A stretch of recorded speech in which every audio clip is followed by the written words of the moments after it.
여러분 토양이 뭡니까? 흙이에요, 흙. 흙은 어떻게 만들어지는데요? 암석이 풍화침식돼서, 풍화침식 쉬운 말로 뭔데요? 깨진 겁니다. 암석이 깨져서 만들어지는 것이기 때문에 이 토양의 종류라든지 성질은 무엇에 대해 영향을 받을까요? 그렇죠. 기반함에 영향을 받을 겁니다. 그뿐만 아니고 기후라든지 혹은 식생 이런 것들에 대해서도 영향을 받아요. 그렇게 만들어진 토양을 볼 때 토양의 단면, 선생님이 꼭 기억해야 된다고 그랬죠. 우리 토양, 자원으로서 토양의 공부를 할 때 보세요. 지금 가만히 보니까 토양의 단면, 제일 아래쪽에 기반함이라는 게 있네요. 제일 아래쪽에 기반함. 그 위에 모질문이라는 게 있고요. 그 위에 심토라는 게 있고 마지막에 표토층이라는 게 있습니다. 가만히 보니까 표토 같은 경우에는 이런 것들이 보이네요. 아, 뭘까요? 표토층의 가장 큰 특징은요. 생물 활동이 활발합니다. 가장 활발해요. 지표에 제일 가까우니까. 활발. 그럼 여러분, 지금 쌓여있는 순서는 기반함, 모질물, 심토, 표토인데 생성 과정은 어떻게 될까요? 자, 한번 볼게요. 생성 과정. 기반함. 말이 너무 어렵죠? 암석이 부서져요. 암석이 부서져서 암석의 돌조각이나 흙들이 뭘 만듭니까? 모질물이라는 걸 만든 겁니다. 기반함의 돌조각이나 흙을 모질물이라고 얘기를 해요. 그 다음에 지표 부근에서 식물 등이 부패를 하겠죠. 그럼 부식물, 우리가 부식토라고도 얘기합니다. 그런 것들이 표토를 형성을 해요. 부식물들이. 부식토를 형성하고 시간이 지나면 표토에 있는 물질들이 아래쪽으로 스며듭니다. 그게 바로 뭘 만들었다? 심토를 형성합니다. 따라서 심토 같은 경우에는 표토의 물질들이 내려온 것이기 때문에 주로 점토질이고요. 이 심토가 만들어졌다는 건 토양이 충분히 어떻게 됐다? 성숙한 토양이다. 이런 것들을 좀 기억을 해 두셔야 됩니다. 왜 선생님 체크하는지 알겠죠?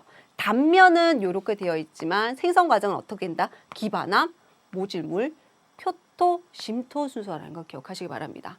심토가 있을수록 성숙한 토양이라는 거 기억해 두시기 바랍니다. 이렇게 하면 선생님이 토양의 단면, 생성 과정 두 가지 다 정리를 해드렸고 다음으로 우리가 좀 체크해 봐야 될 내용은 선생님이 토양의 유실과 산성화에 대해서 짧게 좀 정리를 해드리도록 하겠습니다.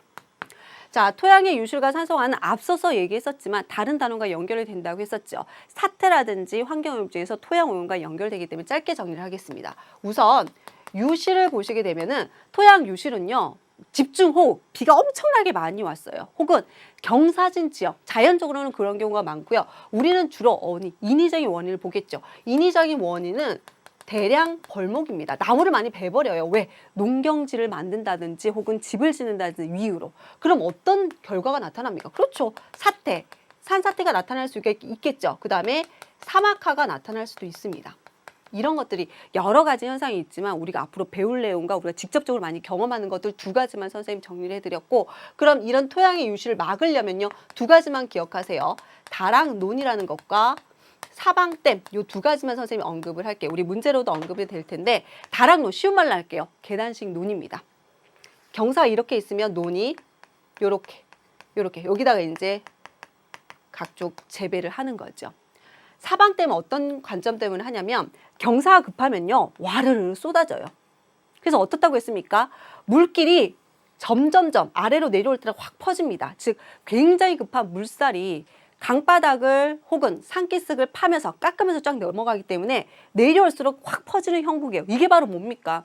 이번 집중호우로 나타난 우면산 산사태가 대표적인 거대한 산사태가 나타나는 이유가 이 이유였거든요. 그래서 사방댐은 어떤 거냐면 다락논과 같은 관점입니다. 경사가 있다면 이렇게 댐을 이렇게 만들게 되는 거예요.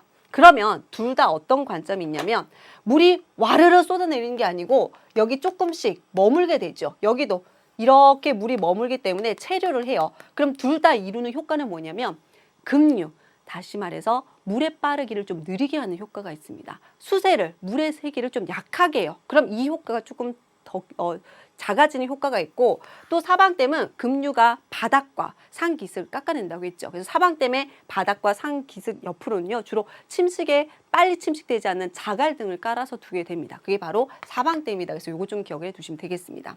그다음에 산성화 같은 경우 산성화의 원인이 뭘까요? 그것도 너무 잘 알고 있는 화학 비료라든지 그다음에 뭡니까?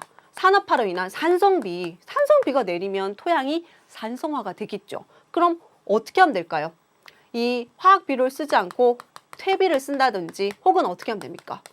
휴작, 농경자가 좀 쉴 수 있게 땅의 힘, 지력을 회복할 수 있게 농사 짓는 걸 좀 중지를 하면 되겠죠. 또 뭐가 있습니까? 산성비가 내리지 않게 여러 가지 규제를 통해서 화학물질 배출을 좀 줄여내면 되겠죠. 그래서 요 정도로만 정리를 해두고 나머지 조금 더 구체적인 내용과 사례들은 선생님이 토양 오염에서 정리를 다시 한번 체크해 드리도록 하겠습니다. 그래서 토양이 유실되거나 산성화되는 문제가 있다. 특히 이 산성화되게 되면은 아무래도 땅이 산성화됨에 따라서 식물 생산성이 저하되고 농업 생산력이 저하되는 부분들이 있기 때문에 우리와도 좀 직접적인 연관이 되는 부분이 있다고 볼 수가 있겠습니다.